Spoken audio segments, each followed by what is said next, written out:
Olá, eu sou o Luiz Otávio Siqueira do canal Fisiologia 3D. Sejam bem-vindos ao vídeo de receptores metabotrópicos e sistema de segundos mensageiros. Bom, conforme nós já aprendemos, o neurotransmissor é liberado pelo neurônio pré-sináptico, conforme mostra a figura que representa o neurônio pré-sináptico, a fenda sináptica e o neurônio pós-sináptico. Vamos falar agora que este neurotransmissor seria um primeiro mensageiro. No nosso exemplo, nós vamos estudar como primeiro mensageiro ou neurotransmissor a epinefrina. Então, o que está acontecendo? O neurônio pré-sináptico está liberando na fenda sináptica a epinefrina, o neurotransmissor que é o primeiro mensageiro.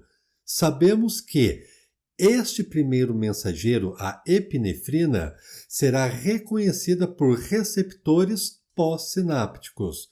Vejamos que a figura abaixo mostra o neurônio pós-sináptico, o receptor de membrana e a interação entre a epinefrina com esse receptor. Foi reconhecido, portanto, o primeiro mensageiro pelo neurônio pós-sináptico. Vimos na aula anterior que isso faz com que ocorra a ativação da proteína G. Nesta aula nós vamos falar a respeito da proteína GS. GS é a proteína G estimuladora. Isso porque essa proteína ativa a função de uma outra proteína chamada de adenilato ciclase. Em alguns livros vocês vão encontrar também como adenilil ciclase. É a mesma coisa, adenilato ciclase ou adenilil ciclase representa a mesma proteína. Vejamos então na figura que o adenilato ciclase também é uma proteína transmembrana localizada no neurônio pós-sináptico. Este adenilato ciclase foi ativado a partir da subunidade alfa da proteína G. Lembrando que a fisiologia de funcionamento da proteína G nós vimos na aula anterior. Vamos ver agora as características do adenilato ciclase. O adenilato ciclase é uma proteína de membrana. Possui um sítio catalítico localizado na superfície citosólica da membrana plasmática, ou seja, um sítio catalítico no lado intracelular da membrana. E a função do adenilato ciclase seria converter o ATP, o trifosfato de adenosina, em AMP cíclico. Vejamos agora no próximo slide como ocorre a conversão do ATP em AMP cíclico. Perceba que o ATP, o trifosfato de adenosina, está presente no lado intracelular da célula. Após a ligação da subunidade alfa da proteína G no adenilato ciclase, ocorrerá a conversão do ATP em AMP cíclico. O AMP cíclico, portanto, será o sistema de segundo mensageiro. Veja o que acontece com o AMP cíclico. Esta substância que acabou de ser formada a partir do ATP difunde por toda a célula. Isso faz com que desencadeie uma sequência de eventos bioquímicos que leva a resposta final da célula ao primeiro mensageiro. Então, o que está acontecendo? O primeiro mensageiro, lembra, foi o neurotransmissor, no caso do nosso estudo em particular, a epinefrina. Este primeiro mensageiro foi reconhecido por uma proteína específica localizada no neurônio pós-sináptico. Uma vez que ocorreu o reconhecimento com o neurotransmissor, isso foi possível ativar a proteína G, substituindo o GDP por GTP, e isso permitiu a dissociação da subunidade alfa do complexo beta-gama. Esta subunidade alfa foi a responsável por ativar o adenilato ciclase. Neste momento ocorreu a conversão de ATP em AMP cíclico. Isto, portanto, foi a resposta final do primeiro mensageiro. E qual seria a ação do AMP cíclico na célula ou no neurônio? Gente, o AMP cíclico, perceba, ele vai associar a outra classe de enzimas. Esta enzima recebe o nome de proteinoquinase dependente do AMP cíclico, ou de uma forma mais resumida e mais tradicional encontrada na literatura, esta proteína é chamada de proteinoquinase A. Qual é a função, por sua vez, da proteinoquinase A? Por se tratar de uma proteinoquinase, perceba que a função das quinases seriam fosforilar outras proteínas. Em geral, a proteinoquinase A frequentemente fosforila enzimas. Então veja bem, pessoal, após a formação do AMP cíclico, esta substância vai difundir na célula, vai encontrar proteínas chamadas de proteinoquinase A e ativar estas proteínas. Ativando a proteinoquinase A, essa proteína, por sua vez, movimenta, difunde no interior da célula, permitindo a fosforilação de outras proteínas, em especial de enzimas. Esta é a função da proteinoquinase A. Mas o AMP cíclico precisa ser inativado, um método de controle da produção do AMP cíclico.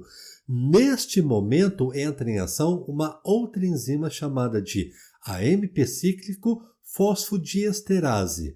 Esta enzima tem como função converter o AMP cíclico em AMP, o monofosfato de adenosina. Este monofosfato de adenosina é incapaz de estimular proteinoquinase A.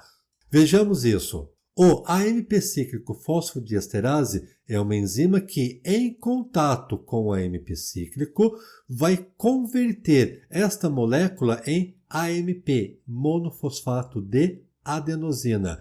Isso impede a ação do AMP cíclico, portanto, termina a ativação das proteinoquinase A. Vamos ver agora a animação a respeito do sistema de segundos mensageiros. A figura mostra o neurônio pré-sináptico, a fenda sináptica e o neurônio pós-sináptico. Vejamos que, após a liberação do neurotransmissor na fenda sináptica, este neurotransmissor será reconhecido por proteínas específicas localizadas no neurônio pós-sináptico. O neurotransmissor desta videoaula em particular é a epinefrina. Vejamos então que a epinefrina vai servir como primeiro mensageiro.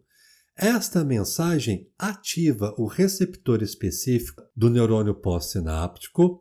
Isso faz com que ocorra a ativação da proteína G, mediante primeiramente a substituição do GDP por GTP na subunidade alfa da proteína G. A chegada do GTP permite a dissociação da subunidade alfa do complexo beta-gama. Esta subunidade alfa, por sua vez, vai percorrer o interior do neurônio pós-sináptico e ativar uma proteína de membrana chamada de adenilato ciclase. Após a ativação do adenilato ciclase, ocorrerá a conversão do ATP em AMP cíclico. Esta é a função do adenilato ciclase, converter o ATP em AMP cíclico. Agora, a função do AMP cíclico seria estimular a ação de uma classe de proteínas chamadas de proteinoquinase A. Ativando essa proteinoquinase A, esta classe de proteína, por sua vez, tem como função fosforilar outras proteínas e também enzimas. Na verdade, a principal função da proteinoquinase A seria fosforilar enzimas. Porém, gente, o AMP cíclico possui um mecanismo de controle. Isso porque esta molécula não pode ficar atuante para sempre no interior do neurônio. Para controlar a ação do AMP cíclico, entra em ação uma outra enzima, sendo esta chamada de AMP cíclico fosfodiesterase. Esta enzima, então, tem a função de converter o AMP cíclico em AMP, o monofosfato de adenosina, tornando inativo o AMP cíclico. Agora perceba que interessante, o primeiro mensageiro tem como função amplificar o sinal do segundo mensageiro. Isso quer dizer que uma única molécula de neurotransmissor é capaz de desencadear uma cascata bioquímica no interior do neurônio pós-sináptico que amplifica o sinal do primeiro mensageiro.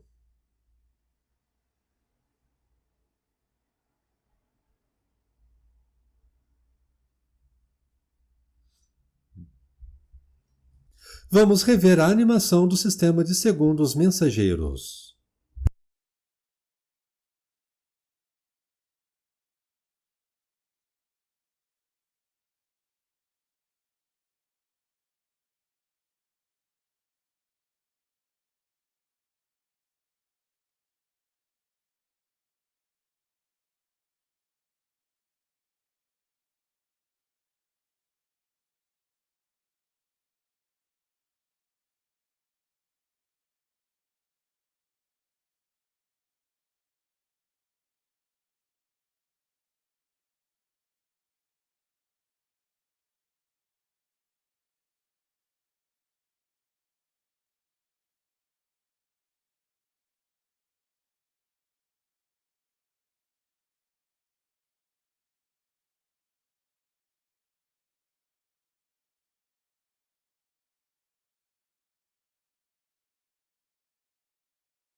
Vejamos qual é a vantagem da ativação do adenilato ciclase. Perceba que isso vai gerar uma cascata de eventos bioquímicos que permite a amplificação do sinal do primeiro mensageiro. Dessa maneira, gente, o primeiro mensageiro no nosso estudo, a epinefrina, pode converter várias moléculas de ATP em AMP cíclico, sendo o AMP cíclico o sistema de segundo mensageiro.